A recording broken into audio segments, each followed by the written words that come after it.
To make the Scarecrow, I've outlined the basic shapes and I've laid them down so that you can see how they will be assembled to form the body. Basically, you're going to be using only balls and logs to create the Scarecrow. We'll begin by making the legs of the Scarecrow first, and so I have a ball that is about 1 inch, so it's a little bit larger than a marble size, and all I'm going to do is roll this ball with my fingers to create a log. And of course, you will need 2 of these logs together. Then I'm going to take some smaller balls, and remember that cloud clay really sticks to itself with a little bit of water, so you can use a dab of water, and I have some on my finger here to kind of moisten the top part of that clay. And then we're just going to press the foot into the leg of the Scarecrow, and we'll do that again. So I've moistened the brown ball. Well, it's got a little bit of color on it. That's okay. And now I have my 2 legs for the Scarecrow. Next we'll move on to the body, and I begin rolling a larger ball. It's about 1.5 inches. But if it looks too small, then just add some clay into it. And I've rolled it against my work surface so you can see it kind of makes what we call a tapered log. And if you just press that down a little bit, it flattens the bottom. And so we'll just lift the chest area up a little bit. And now what we're going to do is we're going to attach the legs.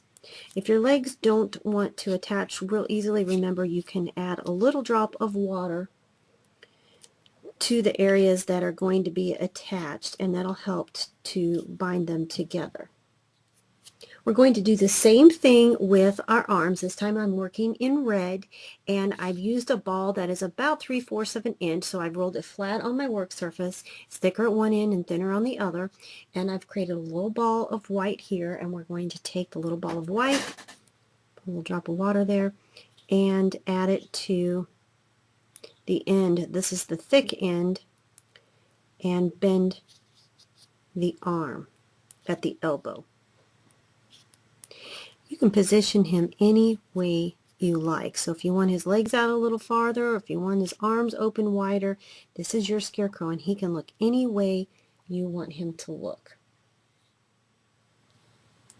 Let's create his face, and so again, I've used a ball, and I've tapped it down onto the table to give it a little flat spot there for his neck, and I've actually pressed into the side a little bit just to give him some shape. So he's round, but he does kind of have a square little face, and we need to put a little collar on him. So we're going to take a ball and we're going to flatten this out like a pancake, and we're just going to put this right on the bottom for his little collar. And if you want to, you can come in with a pair of scissors and you can make it look like it's little pieces of straw just by clipping the little pieces of straw all the way around. Using your toothpick, let's give the Scarecrow some eyes. You can make these eyes really big if you like, or really small. I'm making mine pretty deep and pretty big, and I can shape them a little bit. Let's give him a little red nose. So tear off a little ball of the red cloud clay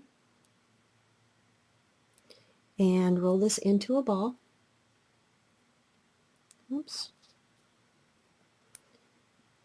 It's kind of slick.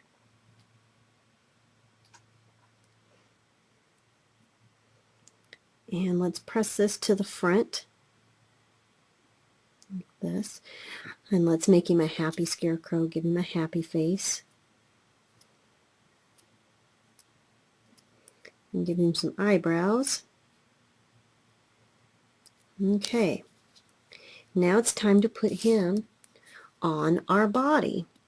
You might want to add a little drop of water there, but you're going to set him right down on the body and press your collar down. That'll help hold your Scarecrow's head into place. Let's apply some hair to the head. You can see that I have already begun adding the hair, and what I've done is I've made several little balls of different sizes and rolled those into logs. So now we're just going to take the logs and we're going to press them to the head. And you're going to continue to do this all the way around until your head is completely covered with hair. So now our basic Scarecrow is made, but we can come in and we can add some decorative touches. For instance, I've got a little log of the same color that we've used, this tan color. And by the way, I made that tan color with white and a little dab of brown. And I've gotten this little log very, very moist so that all I have to do is when I come back in with a toothpick, I can make some indentations and we can give it the look like he's got some straw coming out from underneath his shirt there. We can also add some fun little patches. So take a little bit of clay. You can either cut this with a pair of scissors or you can shape this into a little square like I'm going to do with my hand. And you can add a little patch onto his arm.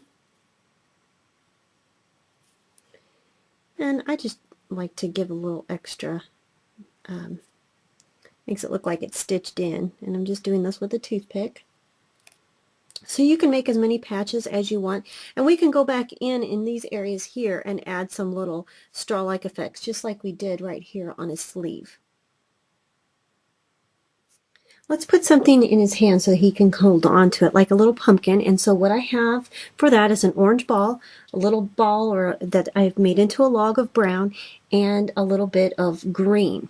So let me move these to the side. You're going to take your orange ball, and obviously you're going to roll it into a ball. And then what I'm going to do is I'm just going to give it some what I call pumpkin marks, just by pressing my toothpick into the clay, and this gives it the impression of a pumpkin, right? You might need to press it down flat on the table to give it a nice flat bottom. And then I'm going to take my brown clay that I've rolled into a little log and I'm going to put it in the hole. It becomes a little stem on the pumpkin. And I have a little green ball that I've smashed flat and I've pointed it. You can even add a little leaf mark there. And you're just going to set this on the side like this. Now you'll take this and place this right in front of your Scarecrow. Let's take a look at what our finished Scarecrow looks like.